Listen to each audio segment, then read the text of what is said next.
Video games have undoubtedly played a significant role in shaping the way majority of this world function. What started off being built solely for the purpose of entertainment at leisure would eventually evolve to further technical depths, being used by teachers, pilots in training, medical practitioners learning pathology, and even military personnel preparing their troops for stressful situations. With that being said, today, you will be the judge on whether said theme is applicable to this horrific case presented before you. September 2017. 65-year-old Diana Jones would miss her usual appointment with a client in southern Vancouver, Canada. As this behavior wasn't normal, a coworker would later visit her residence in the late afternoon. When she arrived, she was immediately greeted to a horrific discovery. The police was then called to the scene. Upon entry, a blood-soaked kitchen would first greet the officers by surprise. Lead Detective Sergeant Leah Terpsma would go on to say it seemed the killer was desperately seeking attention, as the crime scene was extremely gruesome with no attempts to hide any evidence.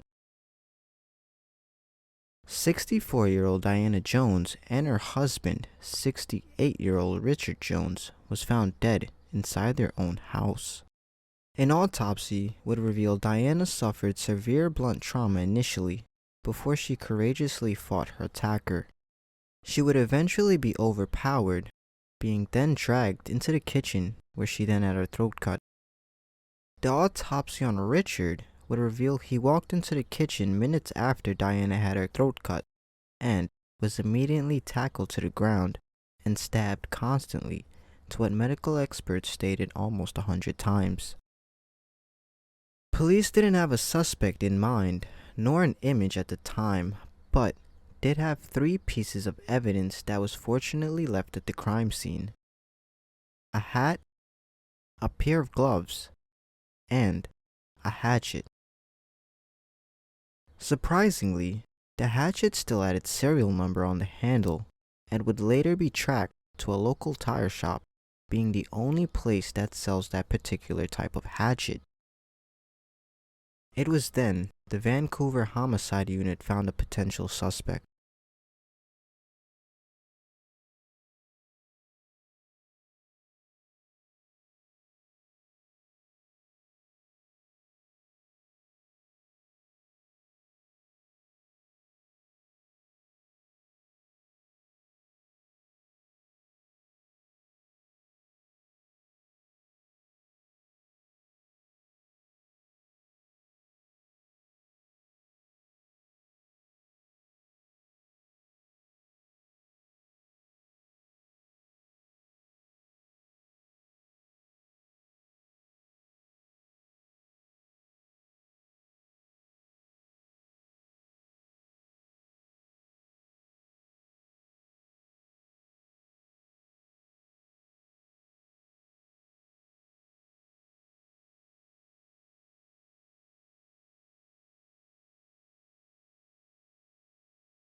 The police visibly saw who bought the hatchet, but couldn't fully identify the man solely through surveillance footage.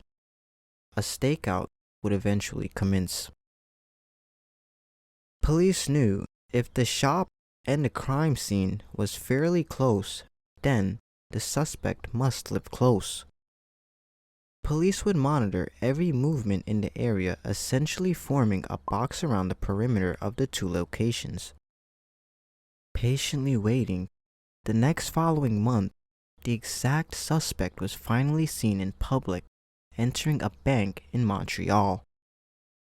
Detectives would quickly inquire about this mysterious man's details after he left. His information was handed over discreetly.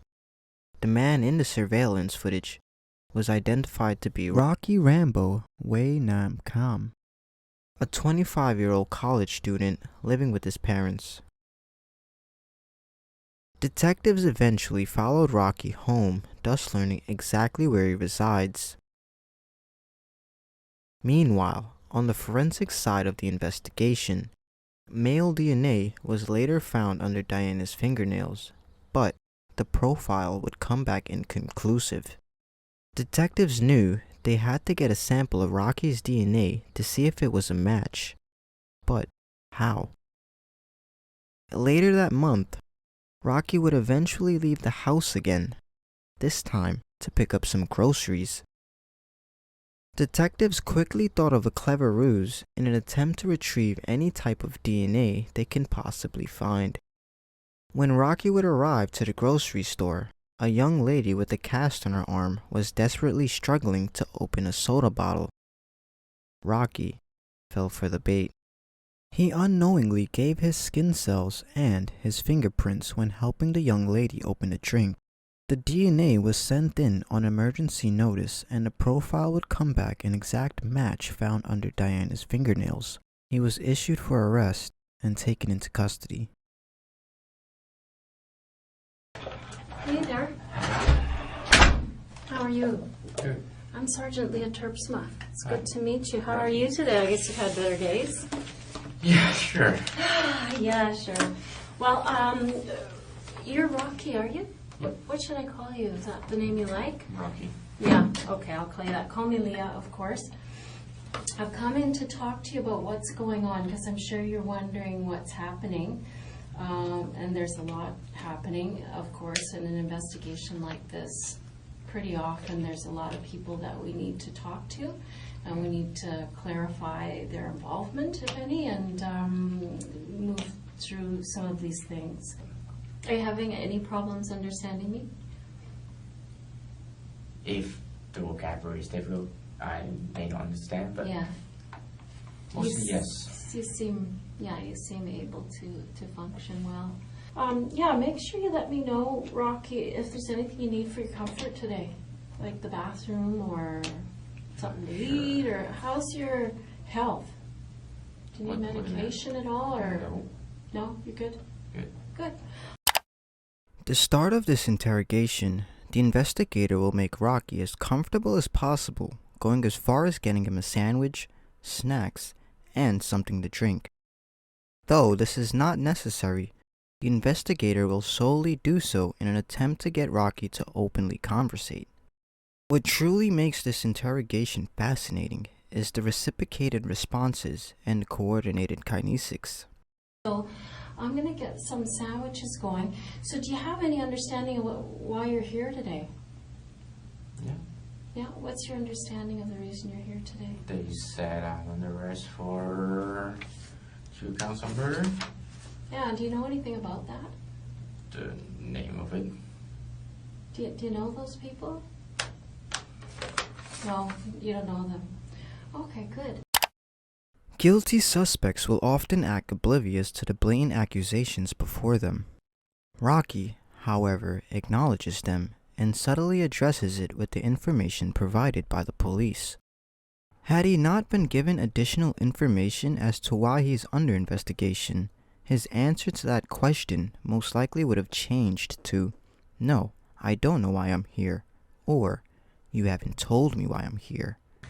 So then, yeah, the reason that you're here, Rocky, is that, you know, you're one of many people that we've talked to, and there's been times when we've seen you in the neighborhood, so we knew that you lived nearby, and so that's one of the reasons why we're talking to you here, among a few other things as well. But you know, it's helpful to me to learn that you didn't know those people. Here they are here. Do you recognize those folks? I have nothing to say. Yeah, go ahead. I have nothing to say. It's safe to say Rocky has spoken to counsel and was instructed not to elaborate his alibi. Although a suspect may be disobliging An investigator can and will use anything possible to get the subject to incriminate themselves. Okay. All right. So with regard to these people, are they familiar or neighborly with you? I don't want to talk about it. Okay. So obviously this brings up something emotional for you, Rocky. You seem... I don't have nothing to say. Okay. Maybe if you did know those people, then it might explain some of the, the video that we have in the neighborhood and stuff that, that you're there. Or maybe your friends are theirs. I don't know. Maybe you're upset because your friends are no longer with us. I don't know. But it's my duty to make sure that I give you an opportunity to talk about that if you want to. You know what I mean? Mm-hmm. Mm-hmm. Well, just about these people, I'm unclear. I would like to clear that up. If you know them, then great. I would like to hear it. I have nothing to say. Okay. So from that, I'm kind of assuming that you don't know them. No. Okay. At this point of the interrogation, the investigator does not have any luck getting the suspect to admit their relation to the victim. So, she will now switch her approach, going from directly confrontational to building rapport and sympathizing with the suspect. So what brings you out west? And I thought maybe it was our mountains and lakes. No. You're not an outdoorsman? No. No, okay. Well, sometimes people come here for that stuff, right? Because we are pretty full of the outdoors life. I don't know, you're making a face, maybe it doesn't for you, but it certainly did for me when I was about your age. There was a lot of pressure. I don't know if it's true for you, but maybe not. I don't think so. Hmm? What? I don't think so. No, you're fine. Okay, that's good. Well, it's getting that way. No, I don't think so. It's Mandarin, right? Oh, is it mostly Mandarin? Yeah. Oh.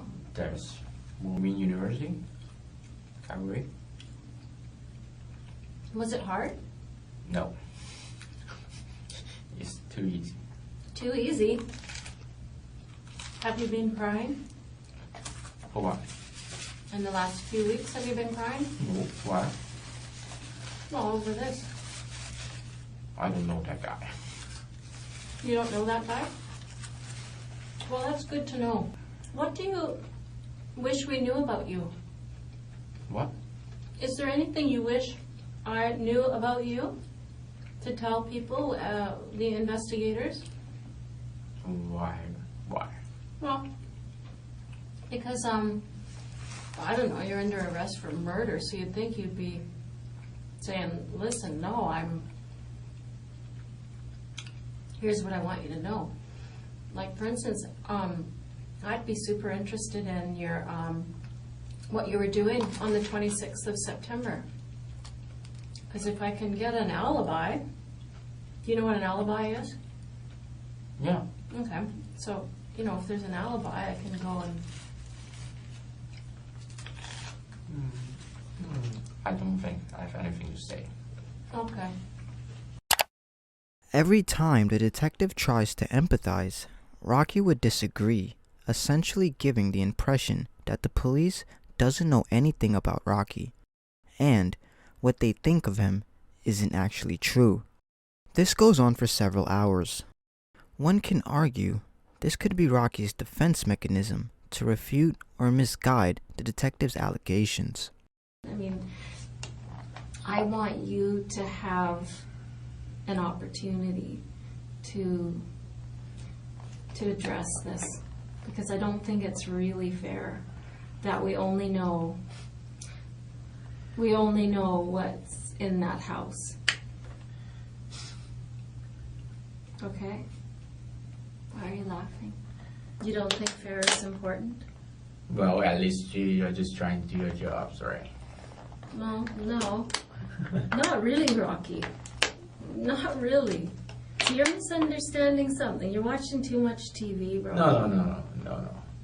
Just, well, how can I say? What you think is not important, actually. Just, bro. You got evidence, something? I don't know. Why do you think that's what's happened to you before that night isn't important? I don't know what night you're talking about, actually.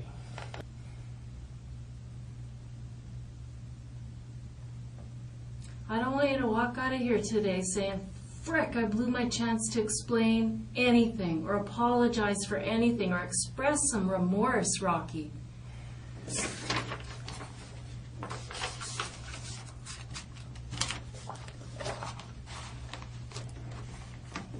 What do you want to say about this, Rocky?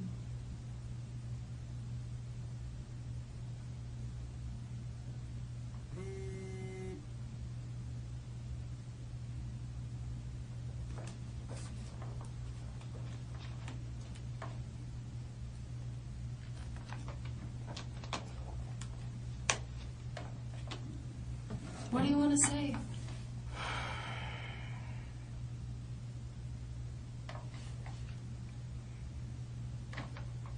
You know, Rocky, I can sit there and I can feel that you are feeling something. I can see that you're emotional. Why aren't you taking this chance to at least express remorse? Maybe today you're not ready to talk about the whole ugly story, but at least say you're sorry. For what?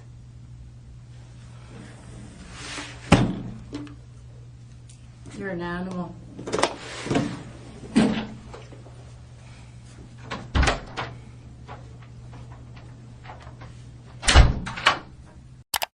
The detective eventually leaves after losing her patience with the suspect denial. Detective Leah Terpsma would re-enter the room for one last time. Detective knew she wasn't getting anything out of Rocky, so her final chance was to lay her cards all on the table. Maybe with the overwhelming evidence shown to him, the suspect might break down and confess his relation to the crime. So, a little break. I put some things up Yeah. so that you can see clearly. Because sometimes I think when I go over the evidence, that in your shoes, like the adrenaline's pumping and maybe you don't get a chance to absorb it all and understand what's happening. So what I've done is, Rocky, I've put things up so that you can understand how the investigation built and led up to things. Some of these things are out of chronological order because we went backwards in time, like I told you, right? Because what happened was, of course, do you want to come and see these things just so it's I clear don't to want you? to. Oh, come on. It'll make it clear to you, Rocky. Intelligent people want to know what's happening to them. No, I'm not intention. Yes, you are. Like, you keep saying you're not, hon, but you are. I know you are. But anyhow, at the crime scene, this is what we saw outside, was this knife here. This knife ultimately was analyzed.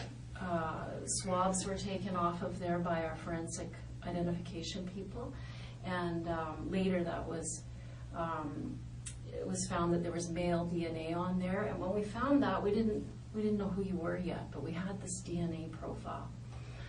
Also, of course, was the hatchet that was outside in the yard. Here it is where it was sitting, and this was probably what caused you the most difficulty right here, because what our investigators did was they looked at this coding here, and this coding told them that this instrument was bought at Canadian Tire. So off they went to Canadian Tire and said, hey, when's the last time you sold this hatchet? And they said, well, right here. Here it is. And not only that, but a hat was sold.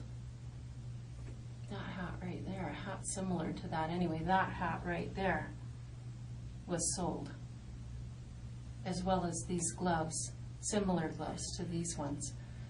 That was on September the 13th. And of course, we have this person here connected to that purchase.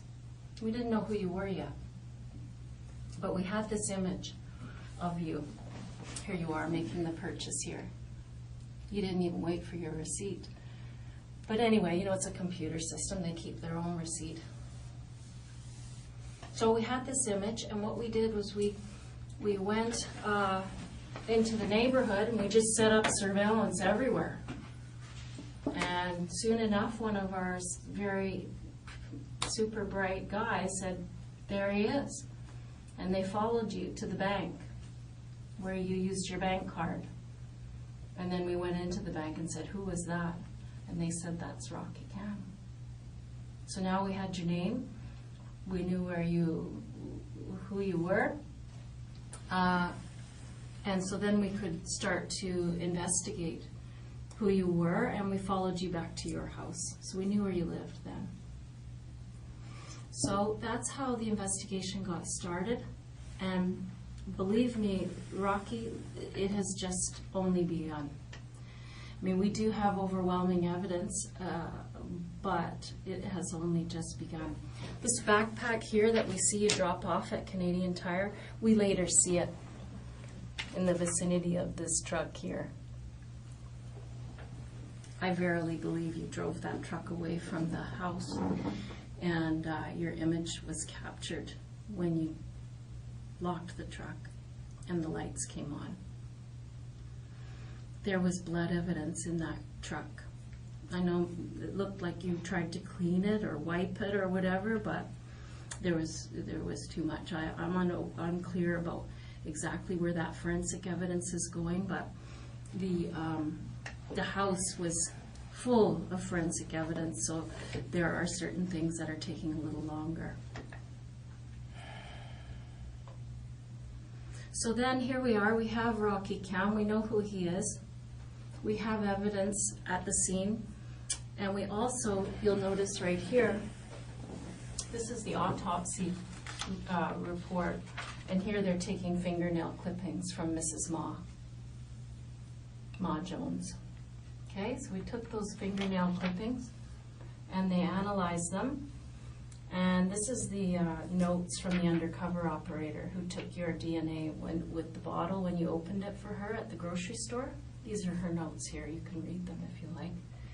So we took that DNA and we compared it to the fingernail clipping DNA, and we get this report here that says, that's you.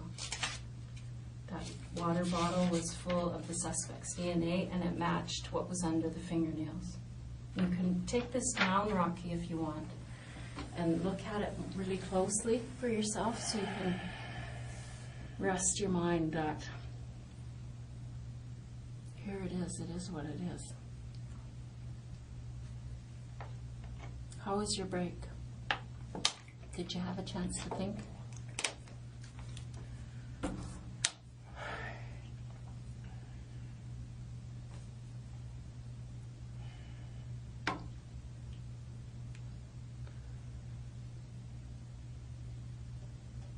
Did you have a chance to think?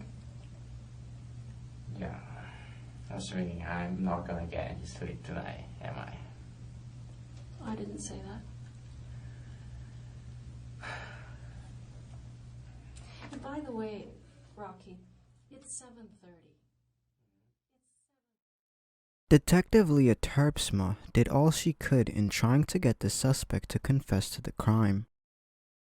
With the overwhelming evidence at hand and hours of psychological scrutiny, Rocky remained silent, denying or refusing any correlation to the crime. But that wouldn't stop the prosecutor from getting their conviction. The man convicted of 2 counts of first-degree murder for killing a Vancouver couple has been sentenced, but it's not exactly what the Crown wanted. Prosecutors had asked the judge to sentence Rocky Rambo Wei to life with 50 years before being eligible for parole because of the barbaric nature of the murders. Rumina Dea tells us why the judge rejected that argument, and a warning, some of the details are disturbing. Rumina. Sophie, first-degree murder carries an automatic life sentence. The difficult decision for the judge here was concurrent or consecutive sentences for the double murder, 25 or 50 years before parole eligibility. Did you want to comment at all? No, thank you. No? A painful and devastating journey for justice for the victims' families. Well, that's not the result we were hoping for. Crown argued the killer should not be allowed to apply for parole for 50 years. The judge's decision, 25. So it will be 2042 before he can apply for parole. And as Madam Justice Giroux pointed out, there's no guarantee that he will get parole. But at least say you're sorry. For what? For what? No motive. We still have no understanding why Rocky Rambo Wei Cam, now 27, randomly attacked two innocent strangers.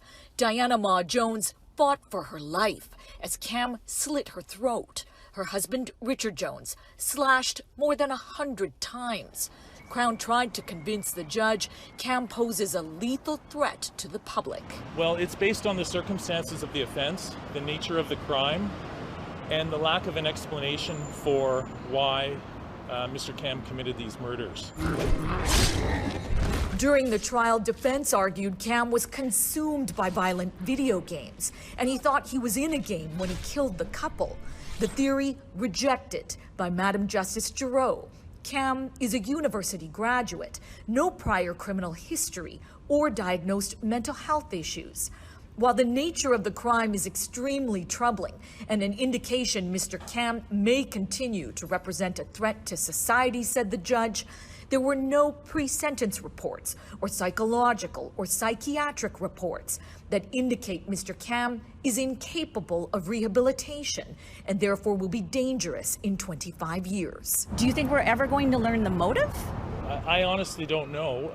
As I mentioned a moment ago, I'm hoping that during the course of his time in custody, through psychiatric counseling and assessments, that the experts will be able to develop an idea of his motive. But at this point, he chose not to share that with us.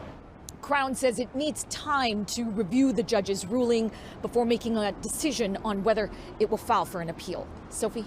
All right, thanks for that, Ramina.